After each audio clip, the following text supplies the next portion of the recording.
Hi everyone, so tonight I will be cooking chow mein. This recipe is a family favourite and it's an old one out of one of my mum's old cookbooks. You will need half a cabbage thinly sliced, 3 sticks of celery thinly sliced and 500 grams of beef mince. Here we have the cabbage ready to go and also the celery here.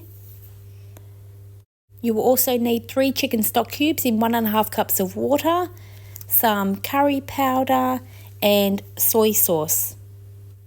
Any brand of soy sauce will do. This recipe also says to add 1 onion, diced up thinly, but I don't have any onions on hand, so I'm not adding that in tonight, but it doesn't matter, it doesn't make much of a difference in this recipe. I also like to make sure that the mince is all broken up and is not all clumped together. Okay, now time to add all the ingredients. I'm just about to tip in the chicken stock here, as you can see. Just give that a bit of a stir after you tip that in.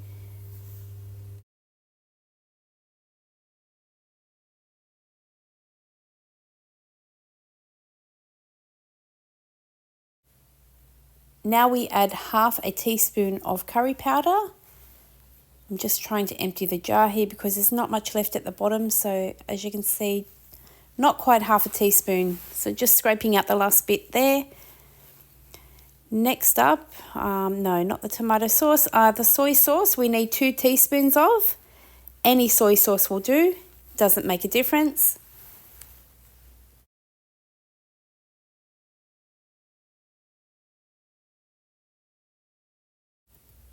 And now it's time to add 2 tablespoons of tomato sauce.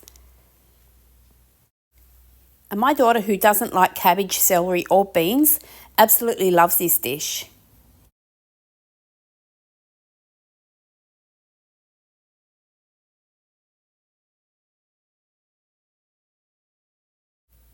You can also add salt and pepper to taste. I'm just adding my salt tonight, no pepper.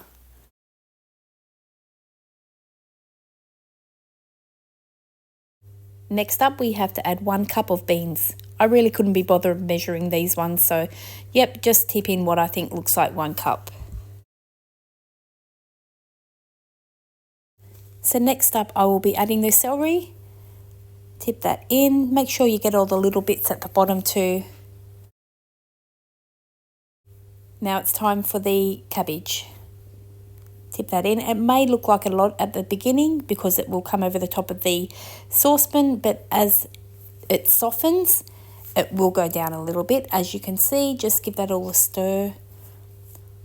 Stir that in, stir it round, and the cabbage is softening already, as you can see.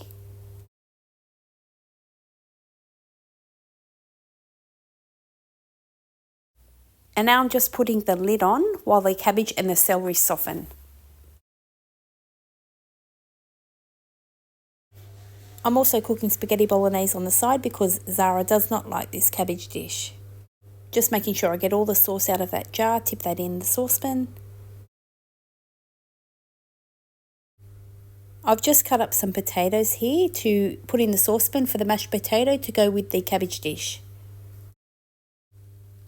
My kids love mashed potato, as you can tell. I had to cut up quite a bit of potatoes. Yep, that's coming along very nice. Time to cook the pasta. Just adding some virgin oil to the pasta so it doesn't all stick together. And again, just add a bit of salt to taste. Now it's time to set the table because dinner is nearly cooked.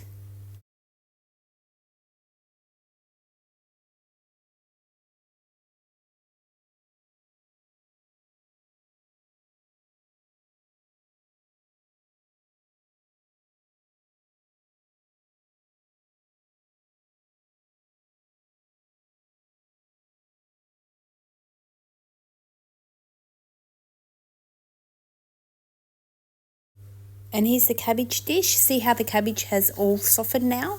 You can add a little bit more water if you like. Please let me know if you give this a try. Don't forget to serve it up with a little bit of mashed potato and don't forget to like and subscribe. Good night.